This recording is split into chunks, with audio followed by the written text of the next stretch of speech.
Na primeira pergunta foi colocado isso aqui para mim. Por que alguns terreiros, durante o mês de agosto, só celebram giras de Exu e Pombagira? Por que será? Já na segunda questão, também interessante. Será que a entidade chora? Será que isso é normal? Será que está certo? Será que é quiumba ou será que é entidade? Tá tudo aqui no PTD 907, que já começou.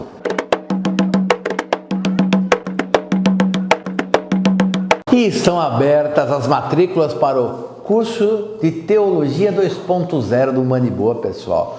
O nosso curso que já era bom, milhares de pessoas que se formaram na primeira edição, que já gostaram do curso. O curso está aprimorado, o curso foi totalmente remodelado, ampliado. Para quê? Para favorecer a sua experiência de ensino com imagens. Em algumas aulas tem sugestões de livros, você tem sugestões de vídeos. Tá? O professor hoje sabe realmente ensinar melhor, que sou eu, né, no caso.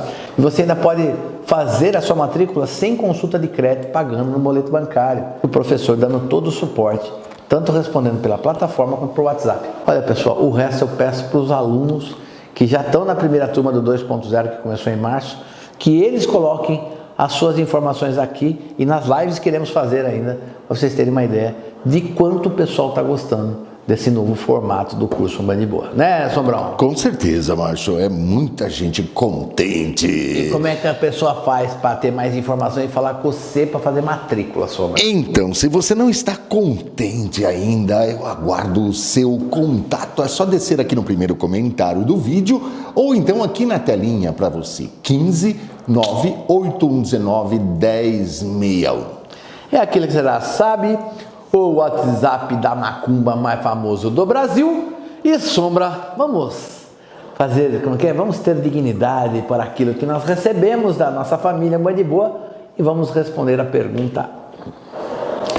Estava conversando com uma amiga e nós queríamos entender melhor, pai Márcio, o porquê alguns terreiros de Umbanda realizam somente giras de esquerda durante o mês de agosto. Teria como nos esclarecer? É curioso, chega cada comentário aqui, pelo amor de Deus, não estou nem contestando se isso é verdadeiro ou não. O ponto-chave é que eu não sabia, não conheço nenhum terreiro que só faz dessa forma. Mas vamos conjecturar algumas respostas. Bom, existem duas possíveis respostas, ou pode ser que não tenha nada a ver com nada. O que me vem na cabeça, lembrando que a pergunta me chegou agora, eu não tive tempo de me preparar para isso. Agosto é considerado um mês muito pesado, um mês negativo, um mês que o pessoal fala, né? Tudo que é de ruim está solto, mês do cachorro louco. Criou-se uma imagem sobre o mês de agosto, uma imagem muito pesada. Quem acredita nisso vai fazer de gira de Exu para quê? Para quebrar o mal e para trazer proteção aos seus. Isso pode ser uma possível resposta. Uma outra possível resposta é que agosto é mês de Obaloaê, dia de São Roque. A gente celebra São Roque e Obaloaê no mês de agosto. E isso, o orixá Obaloaê, segundo a própria visão de Zélio de Moraes, o Caboclo das Sete Encruzilhadas, todos os orixás resplandecem a luz divina. Ou seja, o Oxalá recolhe o poder de Deus, de Olorum, e divide em Xangô, em Iemanjá, em Oxum, em Oxóssi, em Ogum e outros mais. E Obaloaê e Exu estariam assim ausentes, né? Eles não são resplandecentes da luz divina. Por quê? Porque eles são responsáveis pela evolução dos espíritos, tanto encarnados quanto desencarnados, que estão no planeta Terra. E por essa proximidade de que Exu fica com Obaloaê, neste caso, pode ser por isso também que só se faça a gira de Exu.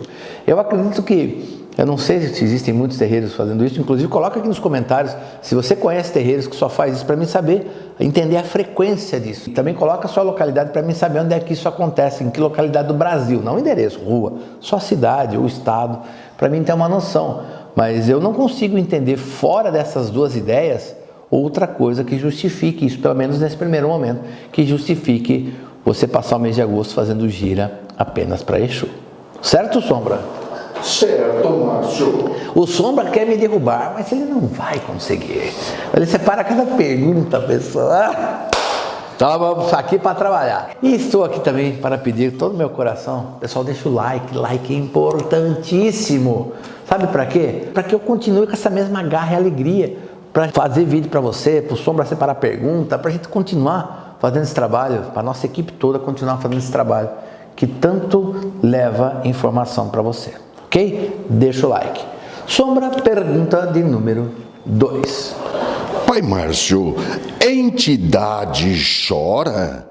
Pergunto isso pois em uma gira cigana, durante uma consulta, estava conversando com a entidade e iniciamos um assunto envolvendo o meu orixá de cabeça, Iemanjá. Pouco tempo depois, a própria entidade me pediu um abraço e começou a saudar Iemanjá. Ao soltar do abraço, notei que a entidade chorava. Ela olhou nos meus olhos e chorou profundamente.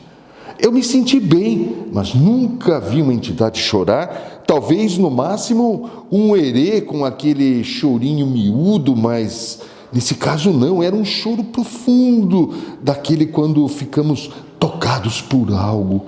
O que será que pode ter acontecido? Bom, eu vou fazer uma resposta maior, porque você fez uma pergunta e daí você colocou uma situação. Mas respondendo a sua pergunta, as entidades choram? Não é comum, mas elas choram sim. Inclusive, se você quiser assistir o último vídeo de sábado nosso, que eu falei do meu mestre Mulu no final, tem o começo que ele chorava para chamar minha atenção e no final que ele dá uma lágrima de presente para mim. Esse é um caso, mas vamos responder a sua pergunta.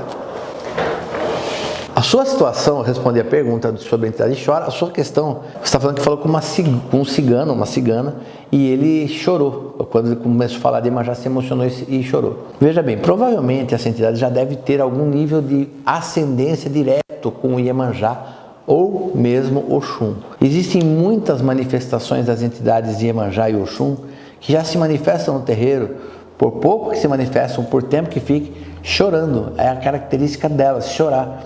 Tanto que às vezes é difícil você identificar se uma entidade é de Iemanjá ou de Oxum, a não ser pelo ponto que você canta, porque elas têm manifestações muito parecidas. Mas essa coisa de entidade de falar de Iemanjá e chorar, eu acho que inclusive existe uma mironga nessa história toda, que inclusive uma vez eu estudando isso foi o que eu descobri. Quando uma entidade de Iemanjá chega chorando, o que ela está fazendo? É uma mironga onde ela absorve toda a tristeza de tudo que está no ambiente ou da pessoa que ela está consultando. Olha que louco! E você falou que ele abraçou, chorou, ela ou ele, não lembro se é cigano ou cigana, chorou, fosse um choro tocado, um choro emocionado, e você saiu muito bem. Eu acho que está muito ligado a isso, chorou para poder absorver acho que toda a tristeza ou todo o sentimento negativo que estava dentro de você.